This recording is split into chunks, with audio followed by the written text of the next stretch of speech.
नमस्कार, मैं उमा वर्मा। मैं झांसी में बेरोजगारी मिटाने हेतु आवाज़ उठा रही हूँ।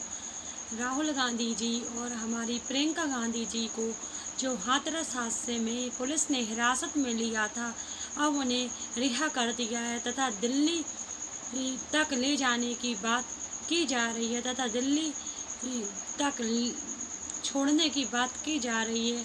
अब देखते हैं क्या होता है तथा हमारी जो यूपी की बेटी है उसे इंसाफ मिले। मेरा यही मानना है कि अगर कोई ऐसी घटना करता है, अगर ऐसी किसी बेटी के साथ घटना घटित होती है तो एक ऐसा हमारे देश में कानून बनना चाहिए कि 24 घंटे के अंदर मुजरिम को फांसी की सज़ा देनी चाहिए। और लेकिन जब हमारी एक बेटी के साथ दरिंदगी होती है तो हमारे देश के नेता, पुलिस अफसर और जो हमारी महिलाएं नेता हैं वह क्या करती हैं, इस पर क्यों विचार नहीं करती है। जब बात राजनीति की आती है या कोई बात नेता की आती है तो अगर रैलियों की बात आती है तो रातों रात रैलियों के लिए लाखों करोड़ों अरबों का खर्च किया जाता है।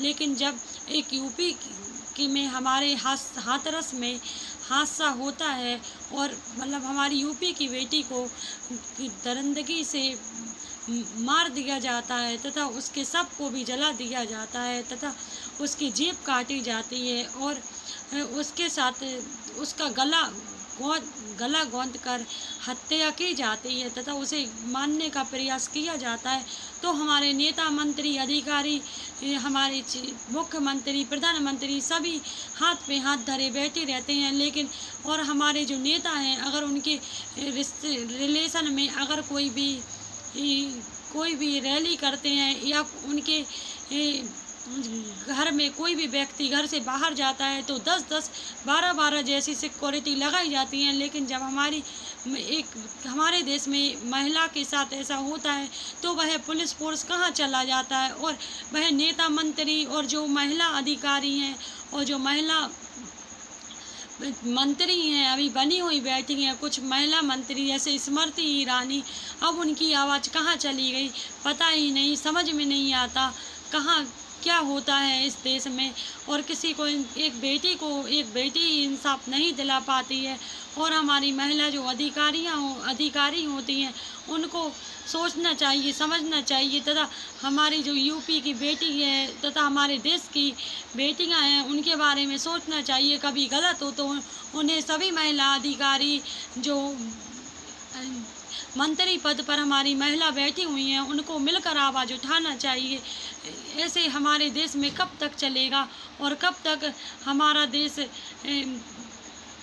भ्रष्टाचार, बलात्कार आदि का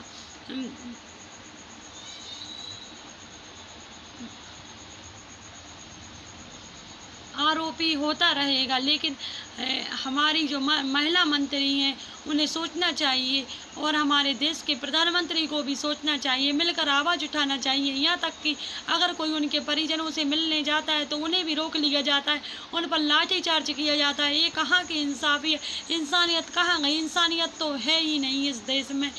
अब जाने क्या होता है, देखते हैं हमारी सरकार इस पर क्या विचार करती है। मैं उमा वर्मा, मैं झांसी में बेरोजगारी मिटाने हेतु आवाज़ उठा रही हूँ। मिलती हूँ अगली वीडियो में। धन्यवाद।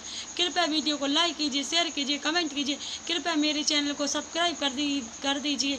अगर आप मेरे चैनल को सब्सक्राइब कर देते हैं तो मेरी अगली वीडियो आपको तुरंत ही मिल जाएगी। धन्यवाद।